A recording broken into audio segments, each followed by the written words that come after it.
নমস্কার বন্ধুরা, শ্রাবণী রান্নাঘরে আপনাদের সবাইকে স্বাগত জানিয়ে আমি আবারও একটা রান্নার ভিডিও নিয়ে আপনাদের সামনে চলে এসেছি। আজকের আমি আপনাদের পটল এবং পনির দিয়ে একটা অসাধারণ রেসিপি বানিয়ে দেখাবো। আশা করি আপনাদের ভালো লাগবে। তার জন্য কিন্তু আমার পুরো ভিডিওটা আপনাদের দেখতে হবে। তাহলে চলুন এই পটল আর পনির দিয়ে আমি কি বানাই সেটা আপনারা একবার দেখে নিন। রান্নাটা করার জন্য প্রথমে আমি এখানে গ্যাসটা অন করে একটা কড়া বসিয়ে দিয়েছি। আর কড়ার মধ্যে আমি দিয়ে দিয়েছি 5 থেকে 6 চামচ মতো সর্ষের তেল। তেলটা আমার গরম হয়ে গেছে। এইবারে আমি তেলের মধ্যে দিয়ে দেব পটল। এখানে দেখুন পটলগুলো কিন্তু আমি ছোট ছোট টুকরো করে দানাগুলো বাদ দিয়ে নিয়েছি। সেই পটলগুলো আমি এই তেলের মধ্যে দিয়ে দেব। এইবার আমি এর মধ্যে দিয়ে দেব অল্প সামান্য একটু নুন দেব, দিয়ে পটলটা একটু লাল করে ভেজে নিতে হবে।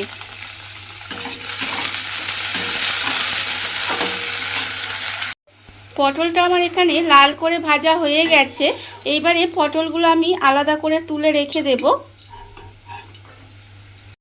পটলগুলো আমি ভেজে আলাদা করে তুলে রেখে দিয়েছি। এইবারে আমি ওই তেলের মধ্যে দিয়ে দেব দুটো তেজপাতা, আর দেব আমি অল্প একটু গোটা গরম মশলা। গোটা গরম মশলার মধ্যে আছে ছোটো এলাচ, লবঙ্গ আর দারচিনি। এবার এটা একটু তেলের মধ্যে নাড়াচাড়া করে ভেজে নেব। তেজপাতা আর গোটা গরম মশলাটা একটু তেলের মধ্যে দিয়ে ভেজে নিয়েছি। এবার আমি এর মধ্যে দিয়ে দেব পেঁয়াজ কুচি। একটা বড় সাইজের পেঁয়াজ একদম ছোট ছোট করে কুচি করে রেখেছিলাম, সেই পেঁয়াজ কুচিটা আমি তেলের মধ্যে দিয়ে দিলাম। দিয়ে পেঁয়াজটাকে একটু লাল করে ভেজে নেব। পেঁয়াজটা আমার এখানে লাল করে ভাজা হয়ে গেছে। এইবার আমি এর মধ্যে দিয়ে দেব 1 চামচ রসুন বাটা, আর দেব আমি এখানে 1/2 চামচ আদা বাটা। দিয়ে এবারে আদা রসুনটা একটু তেলের মধ্যে ভালোভাবে নেড়ে নেব, যাতে আদা রসুনের যে কাঁচা গন্ধটা থাকে সেটা চলে যায়। আদা রসুনটা দিয়ে আমি একটু নেড়ে নিয়েছি। এবারে আমি এর মধ্যে দিয়ে দেব অল্প সামান্য একটু নুন। পটলে যেহেতু নুন দিয়ে রেখেছি সেই জন্য কিন্তু নুনটা বুঝে দিতে হবে। এখানে আমি অল্প সামান্য একটু নুন দিলাম। আর দেব আমি এখানে অল্প একটু স্বাদের জন্য চিনি, আর 1/2 চামচ লঙ্কার গুঁড়ো। দিয়ে খুব ভালোভাবে মশলাটা একটু কষিয়ে নেব। আর এই সময় কিন্তু আমি এর মধ্যে দিয়ে দেব টক দই। এখানে আমি 2 চামচ পরিমাণে টক দই রেখেছি, সেই টক দইটা কিন্তু এর মধ্যে দিয়ে দেব। দিয়ে এবার সমস্ত কিছু খুব ভালোভাবে একটু কষিয়ে নিতে হবে।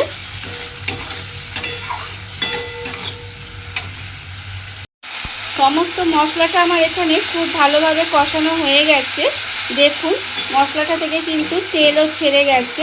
এইবারে এই সময় আমি দিয়ে দেব এখানে যে পটলগুলো আমি এখানে ভেজে রেখেছিলাম, সেই পটলগুলো কিন্তু আমি এর মধ্যে দিয়ে দেব। দিয়ে খুব ভালোভাবে মিশিয়ে নিতে হবে। পটলগুলো দিয়ে খুব ভালোভাবে মিশিয়ে নিয়েছি। এইবারে আমি এর মধ্যে দিয়ে দেব পনির। এখানে পনিরটা আমি হাত দিয়ে একটু ভেঙে ভেঙে রেখেছি, সেই পনিরটা কিন্তু আমি এর মধ্যে দিয়ে দিলাম। আর এই রান্নাটায় কিন্তু কোনো রকম জল ব্যবহার হবে না। এবারে পনিরটা দিয়ে এইভাবে একটু খুব ভালোভাবে মিশিয়ে নিতে হবে।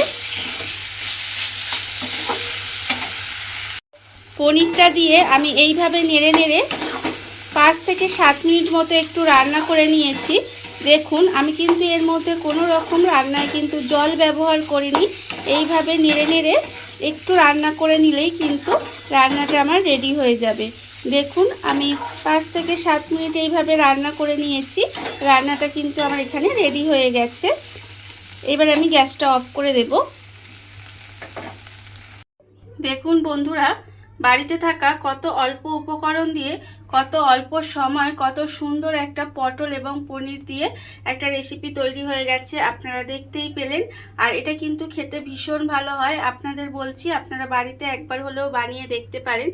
আর এই ভিডিওটা যদি আপনাদের ভালো লেগে থাকে, আপনারা যদি ফেসবুক থেকে দেখে থাকেন পেজটি ফলো করে দেওয়ার অনুরোধ রইল, আর যদি ইউটিউব থেকে দেখে থাকেন চ্যানেলটি সাবস্ক্রাইব করে নেওয়ার অনুরোধ রইল। তাহলে চলুন ভিডিওটা আমি এখানেই শেষ করছি।